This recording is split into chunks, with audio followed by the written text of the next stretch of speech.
Hello everyone, Stuckery here, and welcome back to the History of Everything podcast YouTube channel. On today's episode, we are going to be diving into one of the most famous battles in human history, the Battle of Cannae. A battle that was simultaneously incredible, but also a terrible defeat, perhaps one of the most terrible defeats that Rome had ever faced in its history. Now this will be the first of many such battles that I hope to cover on this channel, so if that is something that you like, please do like, comment, subscribe, do anything you can to help support this video in the algorithm. You can also support this channel by getting this month's audiobook on Rome, which I'm going to leave a link for in the description down below. We're going to be covering that book in tomorrow's episode on Rome for the podcast. Really, anything is appreciated. But now, back to the story. So if we go back in time back to the year 216 BC, the Roman Republic was engaged in a little something called the Second Punic War. This was the second of what would eventually be 3 different devastating wars with the North African city-state of Carthage. After their defeat in the First Punic War, Carthage was now back for revenge, and the man who was going to be leading the charge against Rome was one of the greatest generals in history, Hannibal Barca. 2 years earlier, in 218 BC, he had crossed the Alps with his army, complete at this time with war elephants, entering into northern Italy and taking the Romans completely by surprise. And since that point, his mercenary army had effectively rampaged all across the country, destroying every single force that came up against him. In just 2 major battles, at the River Trebia and Lake Trasimene, Hannibal had inflicted as many as 50,000 casualties on the Romans. Because of these early losses, Rome would be forced to adopt a kind of delaying strategy, something that instead would seek to cut off Hannibal's supply lines and avoid pitched battles, of which, if they engaged in, Hannibal would more than likely dominate. And the Romans did this, at least for a time. You see, for anyone who is watching this, Rome historically did not exactly take a very kind stance towards being passive. And after the election of 2 new consuls, Gaius Terentius Varro and Lucius Aemilius Paulus, well, the Romans had the will to fight once again. The showdown that would occur would arrive later that summer. At this point, Hannibal had marched into southern Italy and had seized a vital supply depot that was near the town of Cannae. Varro and Paulus would chase after him, and by early August, the Romans and the Carthaginians were now both deployed across the river Aufidus. In terms of numbers, Hannibal had around some 40,000 infantry and 10,000 cavalry at his disposal.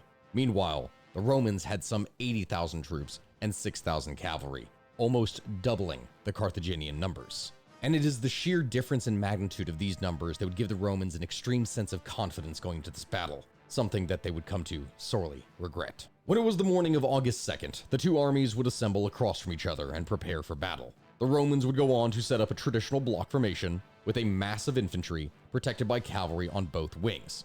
Varro, who was the commander of the day, hoped to use his legions like a type of battering ram so that he could break through the center of the Carthaginian lines and end the battle in one big decisive move. The problem was, Hannibal knew what was coming.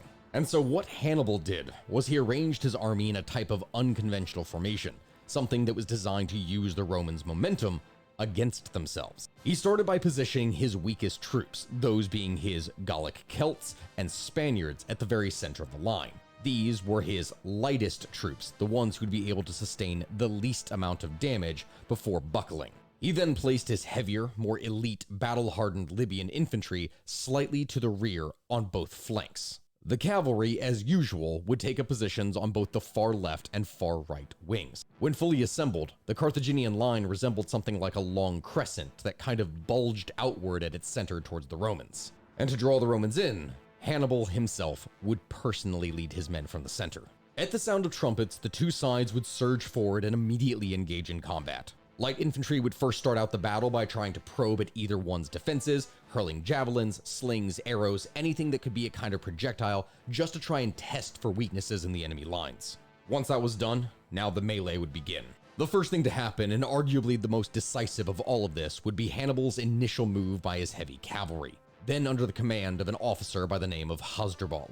These men would charge into the horsemen that made up the Romans' right flank, and in very short order, the overwhelmingly superior Carthaginian cavalry would all but obliterate their Roman counterpart. Back in the battle between infantry, though, things seemed to be moving more in Rome's favor, at least at first. Hannibal's center would collide with the main body of the Romans in a kind of fit of violence.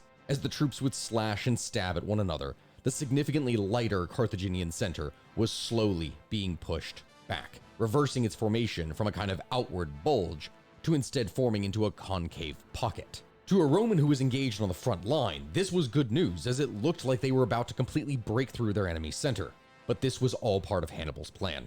By giving the Romans the impression that they were winning, he was only luring them into a space between the still unengaged Libyan troops that were on either flank of his formation. With victory seemingly in their sights, now thousands of legionnaires would stream into the pocket in the Carthaginian line. And when they did, they effectively abandoned any form of formation and became bunched together. And it is here that disaster would strike. At Hannibal's signal, the Libyans would pivot inward and attack the legionnaires' left and right flanks, completely entrapping them from both sides. The Carthaginian cavalry, meanwhile, that had initially routed the Romans' right-wing cavalry, now galloped across the battlefield and helped rout the cavalry on the Romans' left wing. Having now destroyed all mounted support, the horsemen would then wheel around and pounce upon the legionnaires' unprotected rear. The surviving Romans, maybe as many as 70,000 men, were now completely encircled on all sides. And what would follow next would be a slaughter. According to the historians of the day that talk about this matter, over the next several hours, the fields of Cannae would effectively become a kind of mass killing ground soaked with blood. Men would be cut down left and right, each one shoved into the next, unable to actually move to try and escape. Some would actually manage to escape, but the majority would not. Ancient sources differ on this matter, but by sunset, anywhere between 50,000 to 70,000 Romans lay dead on the battlefield, with the remaining having been captured. Hannibal himself only lost around 6,000 men. This is one of the worst defeats that Rome would ever face in its entire history. But, that being said, it is simultaneously one that it would bounce back from. After all, those who have studied this conflict do know that in the end, Rome would win the Punic Wars. The question of how, though, and what happens during it, well, that remains to be seen for another story. But, that being said, if you want to hear the rest of the story, then you should really check out my podcast, The History of Everything. Tomorrow, we're going to be releasing an episode on February 24th that is covering ancient Rome, and specifically, we're going to be talking about the Second Punic War. The link for that is down in the description below, and all that I can ask for is that you like, comment, and subscribe, and show every kind of support that you possibly can to help keep this history channel going. Thank you, everyone. I hope you have a good rest of your day, and I will see you next time.